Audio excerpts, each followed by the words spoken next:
कुछ दिखाई देने लग जाता है। मैं जनरल बात कर रहा हूं, मैं आपको नहीं बोल रहा हूं। जात पात कैसे बनी है? जो काम जिसने शुरू कर दिया उसी के आधार पे जात और पात बन गई।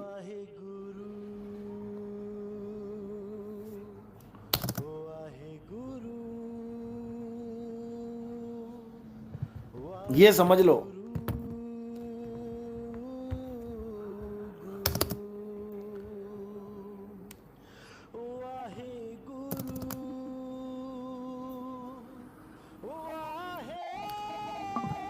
तो जात पात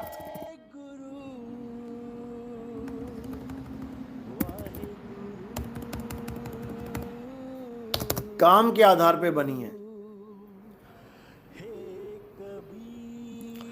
जिसने सुनार का काम किया, सोने का काम किया, वो सुनार बन गया। जिसने लोहे का काम स्टार्ट किया वो लोहार बन गया। जिसने जूतों का काम स्टार्ट किया वो मोची बन गया। जिसने बालों की कटिंग शुरू करवाई वो नाई बन गया। ऐसे ही अलग अलग काम करके अलग अलग जात पात में हम बट गए।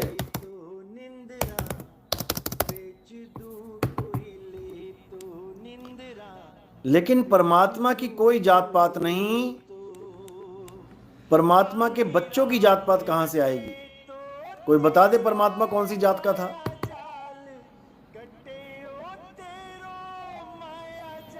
तो ये सब फालतू की बातें हैं।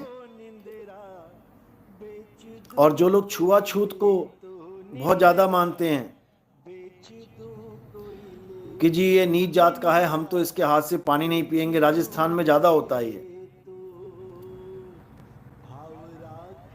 उन लोगों को बताना चाहूंगा मेरे भाई, जब तुम घर से बाहर निकलते हो, जब तुम किसी होटल में ठाट से जाके बैठ जाते हो, ऑर्डर कर देते हो, ले आओ भैया खाना, तो जहां पर रसोई में वो बंदा लगा होता है वो कोई ब्राह्मण नहीं होता है कि ऊंचे कुल का होता है, कोई क्षत्रिय होगा वहां पे। वो सब तुम्हारी नजर में जो नीच जात वाले हैं वही खड़े होते हैं वहां पे, वही रोटी बना रहे होते हैं और 2-2 मिनट बाद पसीना पोंछ रहे होते हैं, उसी हाथ से फिर रोटी बन रही होती है और तुम ही लोग खा रहे होते हो स्वाद लगा लगा के। समझे? जो तुम सोच रहे हो कि हम बड़ी ऊंची जात वाले हैं जी, हम तो नीच जात वालों को छूते भी नहीं है जी, ऐसा नहीं वैसा नहीं। समझ लो अच्छे से, जो नोट तुम्हारे पास आते हैं वो धोबी के पास से भी होके आते हैं, वो मोची के पास से भी हो, जमादार के पास से भी होके आते हैं। उन्हीं हाथों से जमादार उन नोटों को छूता है जिसको तुम थूक लगा लगा के बार बार गिनते हो। कहां बचोगे? कैसे बचोगे?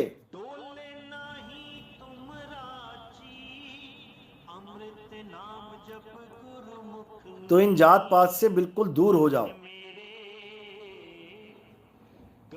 भक्ति करे कोई सूरमा, जात वर्ण कुल खोए।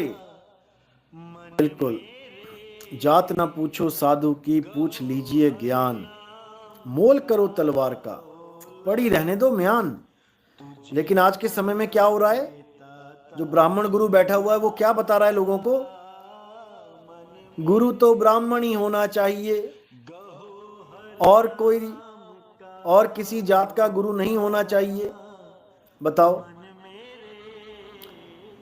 इतना बुरा हाल हो चुका है कि गुरु तो ब्राह्मण ही होना चाहिए। एक तो कह रहा था कि गुरु ब्राह्मण ही होता है और कोई होता ही नहीं है, चाहे वो कितना ही पापी क्यों ना हो, चाहे उसमें कितने ही अवगुण क्यों ना हो, लेकिन वो ब्राह्मण कुल का है, इतना बहुत है, उसी को गुरु धारण करें। ये हाल है, ये हाल है। ज्ञान होए ना होए, मुक्ति होए ना होए, 84 में जाए, कोई फर्क नहीं पड़ता, ब्राह्मण है, बात खत्म।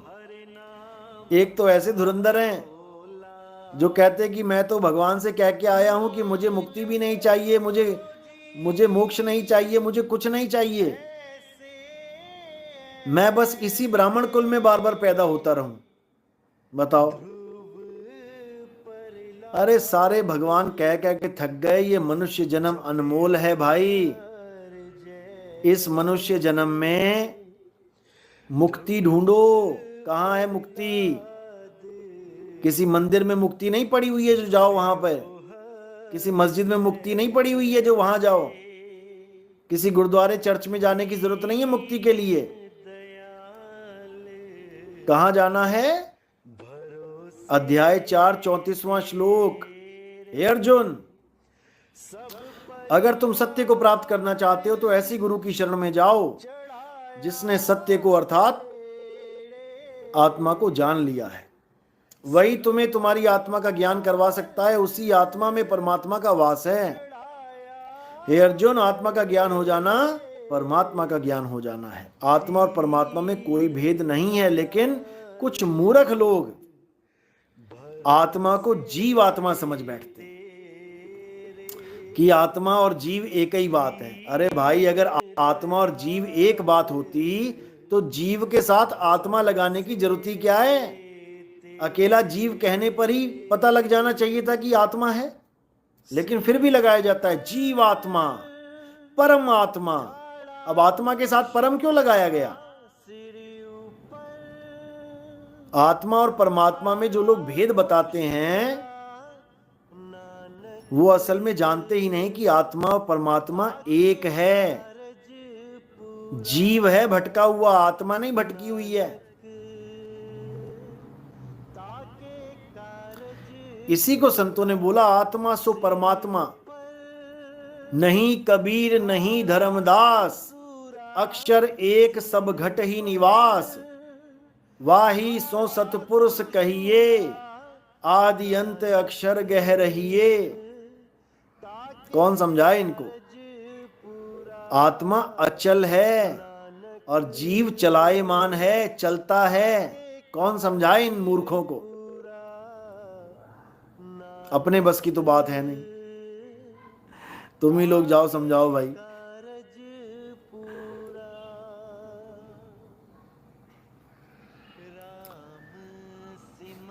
इतना बुरा हाल हो चुका है, इतना बुरा हाल हो चुका है, समझा समझा के थक गए, लेकिन बात समझ में नहीं आई।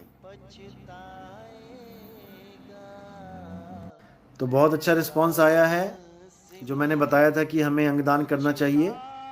कल बहुत से मैसेज आए, कैसे किया जाए, क्या किया जाए, सब समझाया जाएगा आपको। चिंता मत करो, पूरा प्रोसीजर बता दिया जाएगा। थोड़ा सा वेट करो। अभी एक एप्लीकेशन की भी मैंने बात करी थी, एप्लीकेशन भी बताई जाएगी कैसे यूज़ करनी है और क्या क्या उसमें फैसिलिटीज़ मिलेंगी। उसी में सारा डाटा जाएगा, इंफॉर्मेशन जाएगी, किस किस ने अंगदान कर दिए हैं वो सारी इंफॉर्मेशन उसमें मिलेगी आपको। कौन कौन से अंग दान किए जा चुके हैं, कौन कौन एक्सपायर हो गया है, किसके अंग अब आपको मिल सकते हैं, वो सारी इंफॉर्मेशन मिलेगी। फॉर्म जो भरा जाएगा वो सरकारी हॉस्पिटल्स का फॉर्म होता है। पीजीआई हो गया, एम्स हो गया, बड़े बड़े हॉस्पिटल्स हैं भारत में। बाकी मिलिट्री हॉस्पिटल्स हैं, फौजियों के लिए जो हॉस्पिटल खुले हुए हैं उसमें आप अंगदान कर सकते हैं। हमारे फौजियों को आपको पता ही है कि 24 घंटे खतरे में खड़े होना पड़ता है गोली के सामने। कौन सी गोली कहाँ लग गई, कौन सा अंग ख़त्म हो गया, कुछ पता नहीं होता। तो उन लोगों को प्रायोरिटी में अंगों की ज़रूरत पड़ती है। किसी की आँख चली गई, किसी के गुर्दे में गोली लग गई, किसी के कहीं लग गई, तो बहुत सी चीज़ें होती हैं। और जैसा मैंने बताया था कि अगर हम 1 साल तक केवल ये प्रण कर लें कि हम घर में किसी की भी मृत्यु हो जाने पर, किसी की भी A to Z, हम जलाएंगे और दफनाएंगे नहीं, हम पूरी बॉडी दान करेंगे। 1 साल के अंदर अंदर, मैं बता रहा हूं, जितने भी अंधे हैं हमारे देश में, एक आदमी की 2 आंखें होती हैं, यानी एक आदमी 2 आदमियों को, अंधों को रोशनी दान दे सकता है। एक एक आंख भी मिल जाए अंधे को, और उसको क्या चाहिए? उसके बाद क्या दे सकता है? किडनियां दे सकता है, लीवर दे सकता है, अब तो हाथ पैर भी देने लग गए लोग। उसके बाद बहुत सी ऐसी आंतें हैं अंदर, बहुत सी ऐसी हड्डियां हैं जो बिल्कुल नेचुरल, अगर वो मिल जाए तो क्या बात है। तो क्या कुछ नहीं दे सकता इंसान? लेकिन अगर थोड़ी समझ हो तो, समझदारी हो तो, इस बॉडी को जला के क्या मिलेगा बताओ? राख के अलावा तुम खड़े भी नहीं हो सकते इस बॉडी के साथ। जब आग जल रही हो शमशान में, तुम भी दूर हो जाओगे। तुमने उस अनमोल शरीर को, जिसके अंदर इतने पार्ट्स हैं कि तुम बेचने निकलोगे तो 1 करोड़ का बिकेगा कम से कम एक आदमी।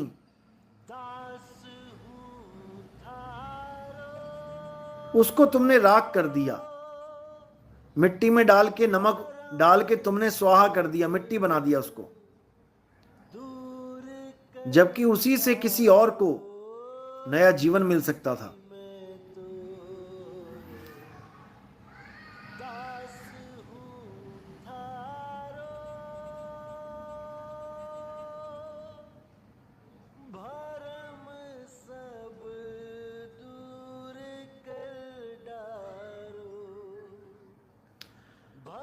सुवीन दीक्षित, गुरुजी मैंने कई संतों के सत्संग सुने हैं और कई जगह गया हूँ, आपको भी सुनना शुरू किया है, लेकिन अभी संतुष्ट नहीं हूँ। कोई बात नहीं, अभी शुरुआत की है तुमने। देखो, पुराने रंग इतने चढ़े होते हैं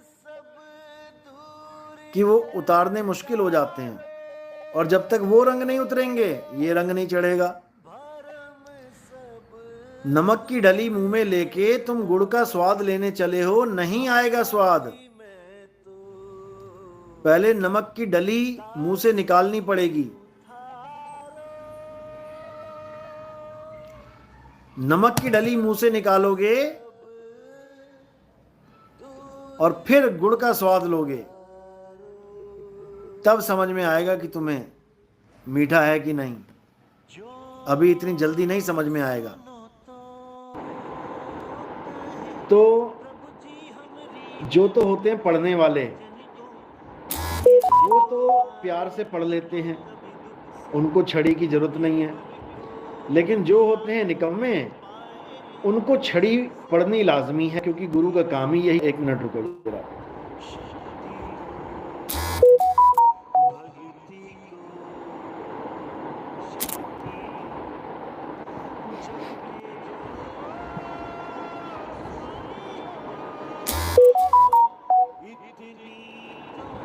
हाँ जी, अब साफ आ रहा है?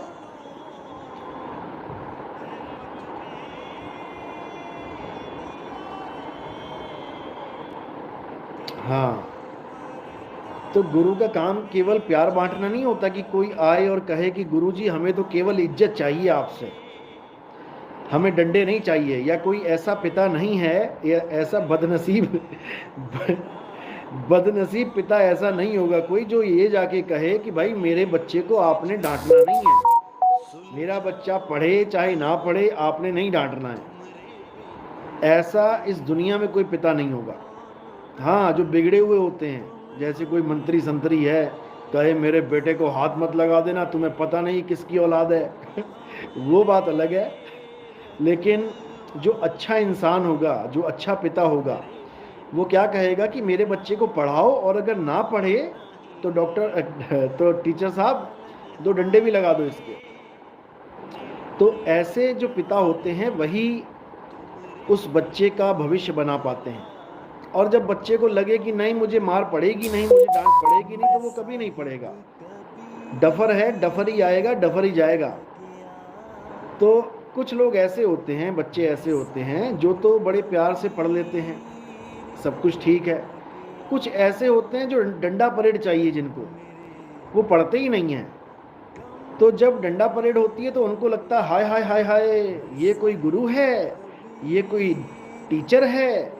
टीचर तो डंडा मारता नहीं है, टीचर तो कभी गुस्सा करता नहीं है। बेटा टीचर ही गुस्सा करता है। अभी तुम पढ़े नहीं हमारे वाले जमाने में। हमारे वाले जमाने में पढ़े होते ना, तो तुम्हें समझ में आता कि टीचर क्या कैसे बंदा बढ़ाता है मार मार के। तो ये जरूरी है। गुरु प्यार भी करता है, जैसे कुम्हार अपने घड़े को बनाता भी है, बड़े ध्यान से रखता भी है और अच्छे से ठोकता भी है गोल करने के लिए। खूब मारेगा, खूब मारेगा। अब कोई घड़ा कहे नहीं मैं मार नहीं खाऊंगा, तो वो बेचारा कभी गोल हो ही नहीं सकता।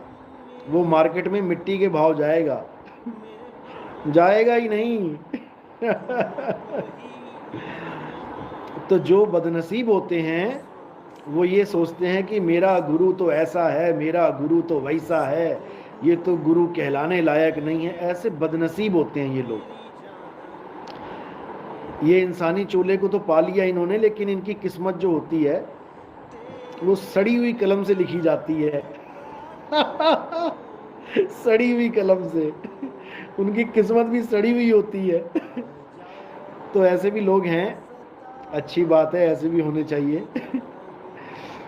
आवाज साफ आ रही है?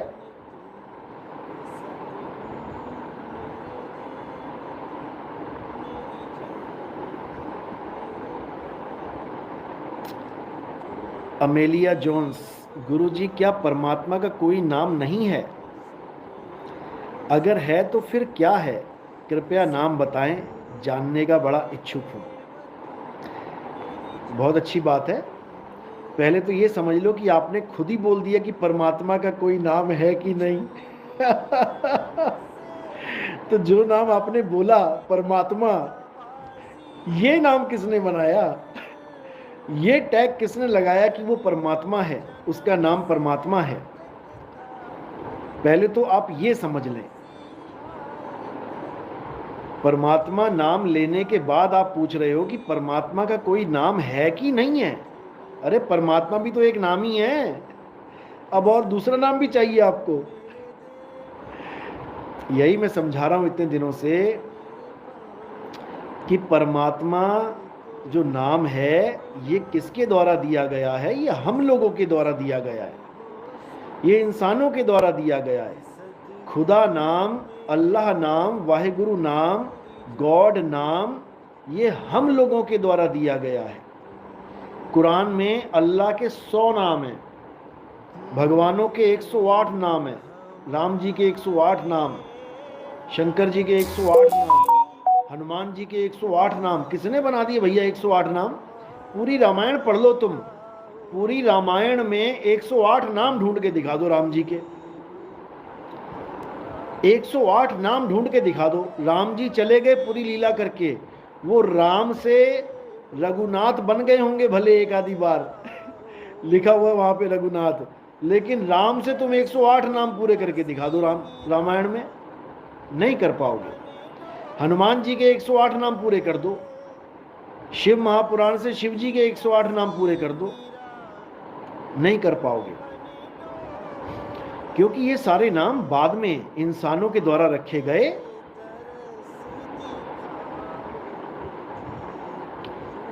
गुणों के आधार पे, जैसे परमात्मा के लिए बोला जाता है कि परमात्मा प्रेम का सागर है, दया का सागर है। अब बोलते भी ये सारे संतों ने अपनी वाणी में बोला कि परमात्मा दया का सागर है।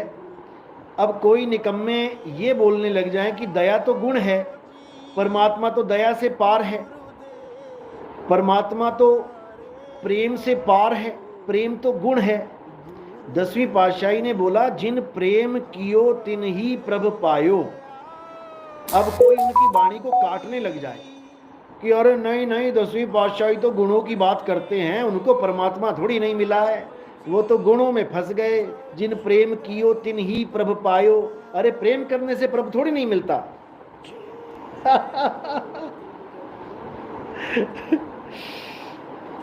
भाई अभी तुम्हें गुणों का नहीं पता, कौन से गुण और कौन से अवगुण, कौन से गुण और कौन से अवगुण किसके हैं, ये अभी तुम्हें नहीं पता बेटा। अभी तो केवल लोगों ने हमसे सुन सुन के ही गुण और अवगुण की बातें करना शुरू की हैं। असली भेद तो मैंने अभी बताया ही नहीं है किसी को, क्योंकि मैं इतनी बार कह चुका हूं कि अभी तो केवल बूंद निकली है, बूंद।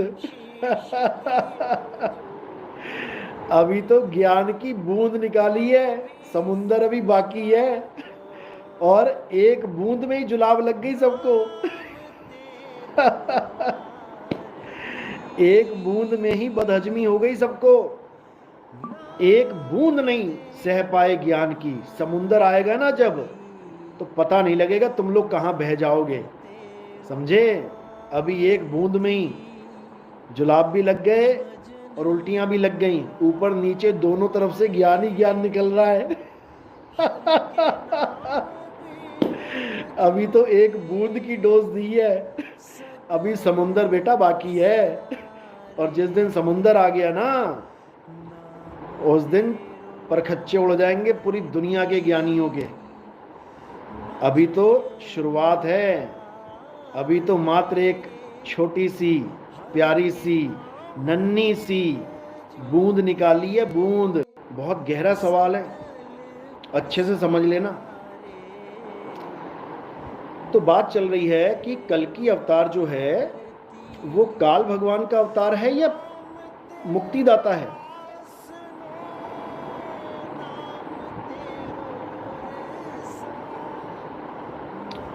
Ayodhyanath, Jesus is Lord. देखो, मतलब कोई कमी नहीं छोड़नी है। जीसस इज लॉर्ड यानी जीसस ही प्रभु है, इनके कहने का ये मतलब है। अब ये क्यों लिखा इन्होंने, क्योंकि जैसा इनको ज्ञान समझाया गया, जैसा गुरु मिला चेला वैसे ही बोलेगा। अब जीसस कह रहे हैं कि I am son of God, मैं परमेश्वर का पुत्र हूं, मेरी माता है मैरी,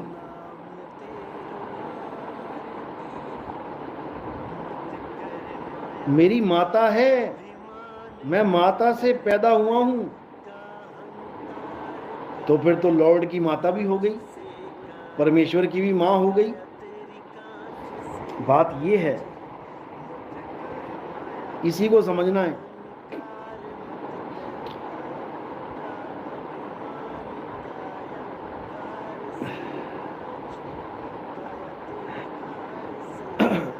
पहले वो कल्कि वाला सवाल जो है वो कर देते हैं पूरा, क्योंकि आगे से आगे फिर सवाल आपस में मिक्स होते जाएंगे। देखो, अगर आप कल्कि अवतार को देह मानते हो, शरीर मानते हो, तो कल्कि अवतार काल का ही अवतार है। क्योंकि काल कौन है? देव निरंजन सकल शरीरा। देव निरंजन काल भगवान ये सब शरीरों के रूप में विराजमान है। अगर तुम कल्कि अवतार को घोड़े पे बैठा हुआ, तलवार हाथ में लिया हुआ मानते हो, तो वो निरंजन का ही अवतार है।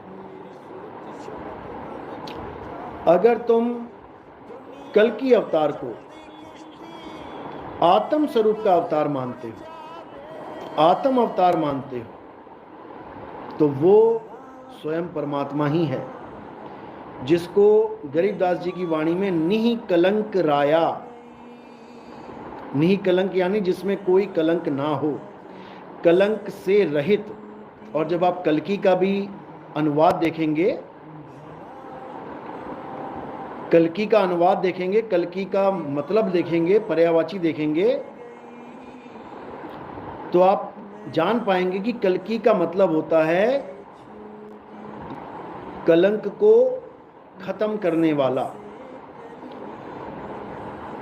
यानी हर प्रकार के दाग से रहित, निकलंक। और निकलंक कौन है? वो आत्मदेव ही है, वो आत्म सत्ता ही है।